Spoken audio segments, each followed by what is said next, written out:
ಜಿಲ್ಲಾಧಿಕಾರಿಗಳಿಗೆ ಗೋಭಕ್ತರ ಮೂಲಕ ಕೇಂದ್ರ ಸರ್ಕಾರಕ್ಕೆ ಮನವಿಯನ್ನು ಸಲ್ಲಿಸ್ತಾ ಇದ್ದೀವಿ. 4 ಬೇಡಿಕೆಗಳನ್ನು ಇಟ್ಟಿದ್ದೀವಿ.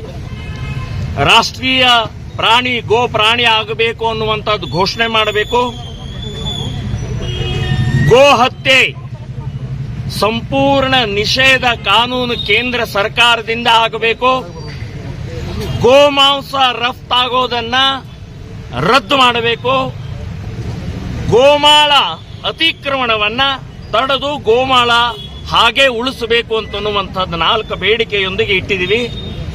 80 ವರ್ಷ ಆಯ್ತು ಸ್ವಾತಂತ್ರ್ಯ ಸಿಕ್ಕು.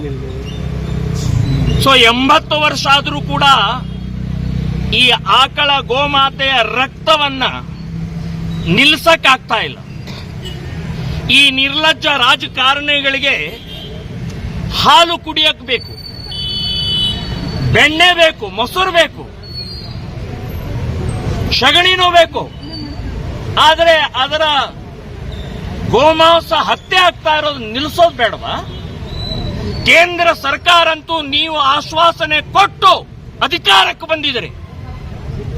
ಮೋದಿಯವರೇ, ನೀವೊಬ್ಬರೇ ನಮಗಿರೋದು. ಹಿಂದೂ ಸಮಾಜಕ್ಕೆ, ಗೋಮಾತೆಗೆ, ಭಾರತ ಮಾತೆಗೆ, ಹಿಂದೂಗಳಿಗೆ ನೀವು ಆಧಾರಿದ್ದೀರಿ. 12 ವರ್ಷ ಆಯ್ತು ನೀವು ಕೂತ್ಕೊಂಡು ಗೋಮಾತೆ ನೆನಪಾಗ್ತಾ ಇಲ್ವಾ ನಿಮಗೆ? ಇದು ನಮ್ಮ ಕೂಗು, ನಮ್ಮ ಆರ್ತನಾದ. ಆ ಗೋಮಾತೆಯ ಮೂಕ ಪ್ರಾಣಿಯ ವೇದನೆಯನ್ನು ಅರ್ಥ ಮಾಡ್ಕೊಳ್ಳಿ.